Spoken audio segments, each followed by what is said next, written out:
take a deep breath. Let the noise of the world outside drift away into the background until it is nothing more than a faint hum. I want you to focus, for a moment, on that very specific, aching sensation in your throat. It is a lump that rises the moment you feel a surge of emotion, whether it is a flash of anger, a wave of sadness, or even the overwhelming beauty of a piece of music. For your entire life, you have been told that this sensation is a sign of weakness. You have been told to toughen up, to grow a thicker skin, and to stop taking things so personally.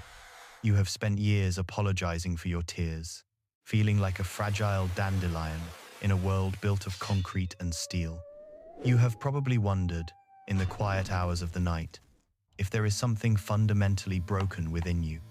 You see others moving through life with a certain numbness, seemingly unaffected by the sharp edges of existence, while you feel every vibration, every subtle change in the air, and every unspoken tension in a room.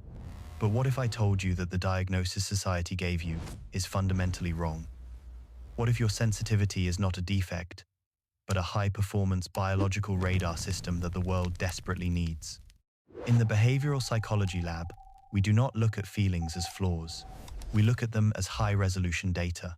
Today, we are going to dive into the deep architecture of your mind to understand why you feel everything so intensely. We are going to decode the biological upgrades of what we call the supersensor. We are going to explore how your childhood, perhaps marked by the hurtful words of toxic parents, forced your nervous system to evolve into a survival machine of incredible complexity. By the end of this journey, you will no longer see your tears as a leak in your character. You will see them as the byproduct of a brain that is recording life in 8K resolution, while everyone else is stuck in standard definition. You are not a mistake. You are a biological masterpiece. But before we unlock the secrets of your 8K hardware, we must address a darker truth that many of you carry in secret, tucked away behind a mask of normalcy. There is a specific reason why you, specifically, are often the target of narcissists, gaslighters, and energy vampires. Your sensitivity acts like a lighthouse in the dark, and while it draws in those who need warmth and empathy, it also draws in those who want to consume your light for their own gain. Have you ever wondered why you can feel someone's predatory nature before they even speak, yet you still find yourself trapped in their web?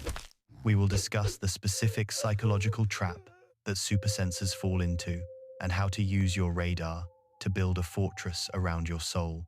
We will explore the mechanism of the emotional sponge and why you absorb the poison of others as if it were your own. But first, let us look at the ghost of your past, the early environment that shaped the high-resolution observer you have become today. To understand the supersensor, we must first look at the soil in which they were planted. Every year, tens of thousands of children are officially counted as victims of emotional abuse. But for every child who is counted, there are hundreds more who suffer in silence, hearing words that leave marks from a short time to a lifetime. Think back to your own childhood. Were you judged based on your appearance? Were you told you were too fat, too short, too skinny, or just strange? These derogatory words do more than just hurt in the moment. They increase physical insecurities and lead to serious emotional problems, like eating disorders and deep-seated anxiety in adulthood. Many parents use hurtful words without realizing they are carving memories that will never truly fade. One of our viewers shared a heartbreaking story that echoes through the lives of many supersensors. Her mother always said she wished she never had children. Even at the very end of her life, when asked if she regretted having her kids, her response was a cold and unwavering yes. Imagine the psychological weight of being told you were a mistake, that your existence is a source of regret. When a parent expresses selfish wishes like, "I wish you were never born," or "I wish I had an abortion," it diminishes a child's entire sense of identity. It makes them feel like they don't deserve to exist in this world from the very start. These comments are not just hurtful, they are soul-crushing. They lead to self-harm, early depression, and a lifelong feeling of being a burden. Another viewer remembered growing up in a house where crying was treated as a crime or a performance. They were told they were just crying for attention. As a child, They would find a corner to hide in until they calmed down. Then they would act as if nothing had happened, burying the pain deep inside. This is the birth of the internal ghost. When parents make a child feel like a burden, saying it costs too much money to raise them, or that taking care of them is exhausting, the child unconsciously learns to hide their needs and problems, just to avoid their parents' wrath. They become hyper-aware of their parents' moods, learning to read the slightest shift in the atmosphere of the home. This environment of toxic comparisons and empty promises creates a specific kind of brain. You were compared to cousins or other children, told that others were better than you, which crushed your self-esteem before it could even grow. You were taught that the world is a place of betrayal, where promises are made only to be broken. For many of you, your high-resolution radar was not just a gift of birth. It was a survival tool. You had to learn to read the room, to detect the slightest shift in a parent's tone, and to analyze micro-expressions just to know if you were safe. Your sensitivity was forged in the fire of hyper-vigilance. Now, let us move from the past to the present and look at the actual hardware inside your skull. Why does life feel so intense for you? Why do you cry when you are angry, or when you see someone else being treated unfairly? It is not just a personality quirk or a lack of discipline. It is hardwired biology. Research shows that your brain processes information differently than the other 80% of the population. Think of the human brain like a camera recording the world. Most people are recording in standard definition, maybe 720p. It is efficient and it gets the job done. But it misses the nuances, the textures, and the hidden layers of reality. Your brain, however, is recording in 8K resolution. The first upgrade in your hardware is what neuroscientists call low-latent inhibition. Most brains are designed to ignore 90% of what they see and hear to save energy. They treat background noise, the hum of the refrigerator, or the subtle shift in a stranger's facial muscles as irrelevant data. But your brain treats everything as relevant. You process the texture of the fabric on your skin, the specific scent in the air, the subtext behind every spoken word, and the emotional mood of the person sitting across from you all at once. This is why you get overwhelmed. It is not that you are weak, it is that your system has overheated because your internal memory is full. Your brain is a supercomputer trying to process an infinite stream of data in a world that is designed for much simpler machines. But this is also why you notice the beauty, the patterns, and the solutions that everyone else misses. You are the one who sees the forest when everyone else only sees a few trees. The second upgrade involves your mirror neurons. These are the specialized cells that allow us to empathize with others. For a supersensor, these neurons are hyperactive. You don't just understand that someone is sad. You physically feel their sadness in your own body. You don't just see someone being bullied. You feel the sting of the words as if they were directed at you. You are an emotional sponge in a world full of spills. This is why you cry during movies, commercials, or even when a stranger is being scolded. Your brain is literally simulating their emotional state in real time. You possess a sophisticated early warning system that senses injustice and pain before anyone else. You are biologically incapable of being indifferent to the suffering of the world. The third upgrade is depth of processing. Psychologists call this the pause-to-check strategy. You might have been teased for being slow to respond or for overthinking things, but the science proves you are not slow. You are thorough. While others engage in shallow processing, reacting instantly to what is right in front of them, your brain is engaging in deep semantic encoding. You are unconsciously connecting the current moment to your past memories, predicting future outcomes, and analyzing the hidden meaning behind every gesture. You are running a complex simulation to ensure the best possible outcome. You are not hesitating because you are confused. You are hesitating because your brain is running a calculation that is 1,000 times more complex than the people around you. If being sensitive is so hard, why did evolution keep this trait? If it costs so much energy, why didn't natural selection eliminate it thousands of years ago? Because the tribe needs you to survive. In ancient times, the warriors, the non-sensitive majority, were were essential for hunting and fighting. They were bold and risk-taking. But a tribe of only warriors would eventually die because they would rush into a storm without a plan. The tribe needed the royal advisors. They needed the ones who noticed the weather changing before the storm hit. They needed the ones who sensed that a neighboring tribe was lying during a peace treaty. Your weakness is actually a sophisticated early warning system that has protected humanity for eons. But carrying this radar comes with a heavy cost. Because you process everything so deeply, you reach your limit faster than others. When you suddenly shut down or need to hide in a dark room, that is not you being dramatic. That is your system preventing a total meltdown. You are an orchid in a world of dandelions. But what happens when an orchid tries to live like a dandelion? What happens when you try to grow in the harsh, noisy, and toxic environments that the dandelions find normal? You wither. You blame yourself for not being tough enough. You look at the people who can walk through a crowd without feeling exhausted, and you wonder what is wrong with you. The truth is that you have been trying to install a tougher filter when you should have been building a better environment. We are about to explore the greenhouse strategy, the practical, stoic tools you need to stop surviving and start blooming in a world that wasn't built for you. We will talk about how to turn your tears from a sign of shame into a badge of honor. The research on vantage sensitivity shows something amazing. When an orchid is placed in the right environment, with the right light, the right soil, and the right care, it doesn't just catch up to the dandelions. It surpasses them with a complexity, a fragrance, and a beauty that they can never achieve.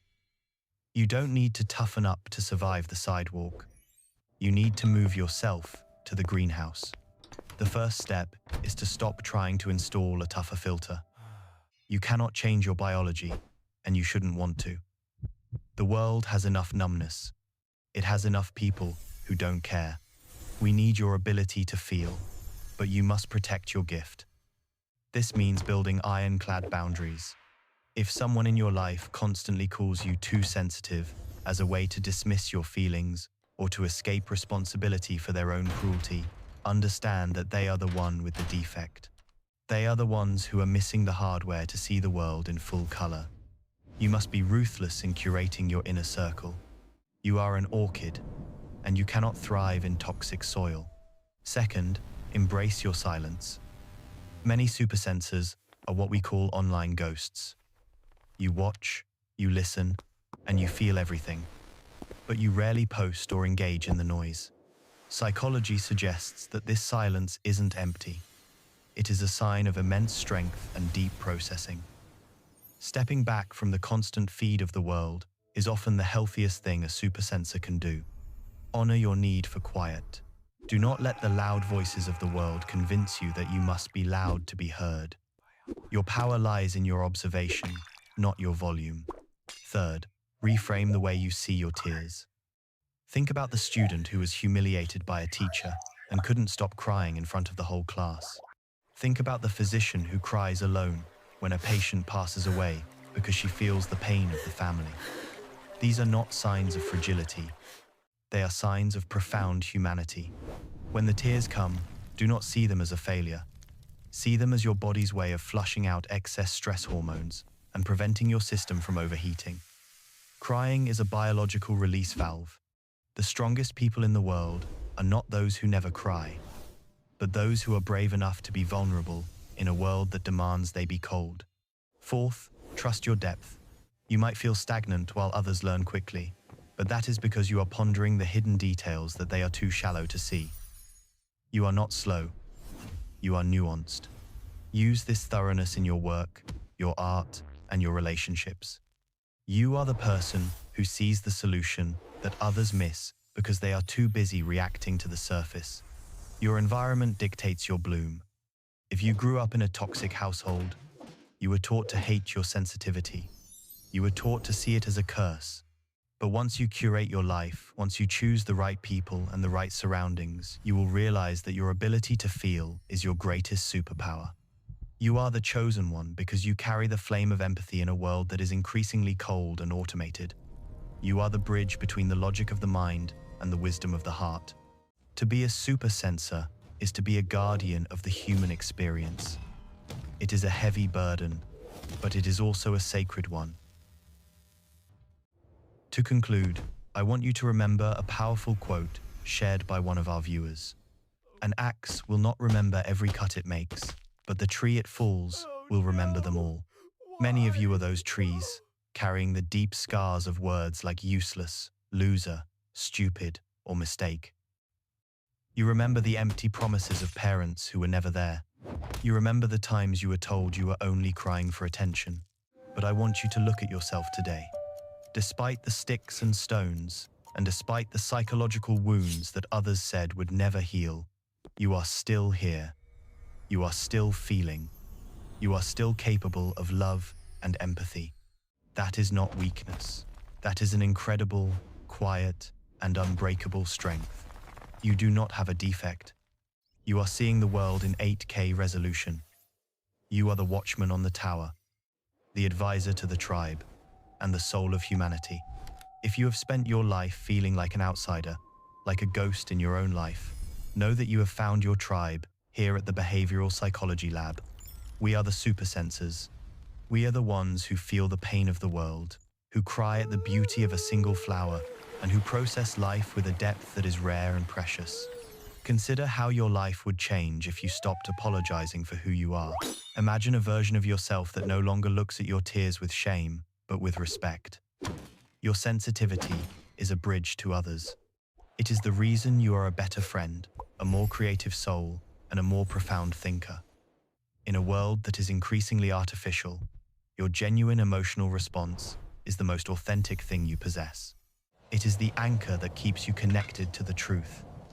You are not too much. You are just right for a world that has forgotten how to feel. Think about the way you listen to music. When a melody moves you to tears, you aren't being weak. You are experiencing the art in the way the creator intended. You are hearing the layers of emotion that others simply cannot hear. Think about the way you notice the changing seasons, the way the light hits the leaves in the autumn, or the specific smell of rain on the pavement. These small moments are where life is actually lived, and you are the one who is fully present for them. Your 8K brain is a gift, even if the world treats it like a burden. As you move forward from this video, I want you to make a promise to yourself. Promise that you will stop listening to the voices of the past that told you to be less than you are. Promise that you will seek out environments that nurture your sensitivity rather than those that require you to suppress it. You were not meant to be a dandelion. You were meant to be an orchid. And while the dandelion is fine in the crack of the sidewalk, you are meant for the greenhouse where you can show the world what true, complex beauty looks like. Every time you feel that lump in your throat, remember that it is your soul speaking.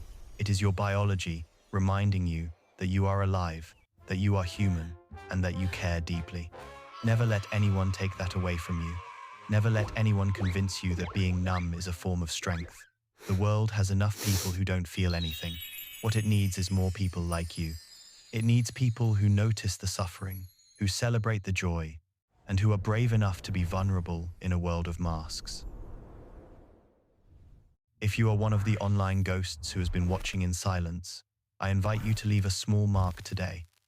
Share a moment in the comments where your sensitivity turned out to be a secret strength. Let us build a community here where we no longer have to hide who we are. Let this be the greenhouse where we all begin to bloom together. Your depth is not something to be fixed.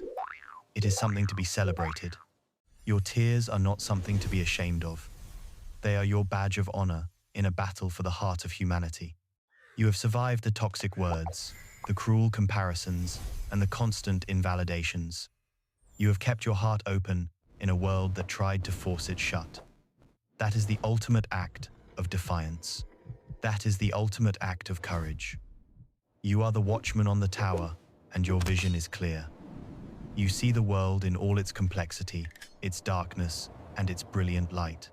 And that, my friend, is a superpower that no machine can ever replicate. Before you go, take one more deep breath. Feel the air in your lungs and the ground beneath your feet. You are here. You are valuable. You are loved. And you are exactly who you are meant to be. If you found peace or clarity in these words, consider subscribing to the Behavioral Psychology Lab. We are here to help you navigate the complex map of the human mind and to remind you of the strength that lies within your sensitivity. Together, we will continue to decode the behaviors, the biology, and the beauty of what it means to be truly human. Thank you for your time, thank you for your sensitivity, and thank you for being a part of our laboratory of observation. The world is a brighter and more meaningful place because you are in it, seeing everything in 8K resolution.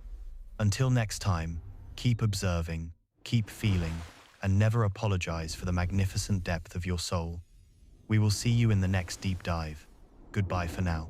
Wait, before we truly end, think about the few people in your life who truly see you. They are likely very few, but they are the ones who matter most. They are the ones who don't ask you to change or to toughen up.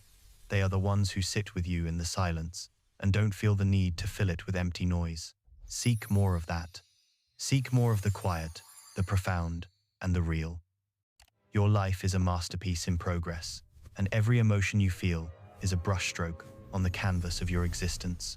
Don't let anyone tell you to use fewer colors or to stick to the grays. Use them all.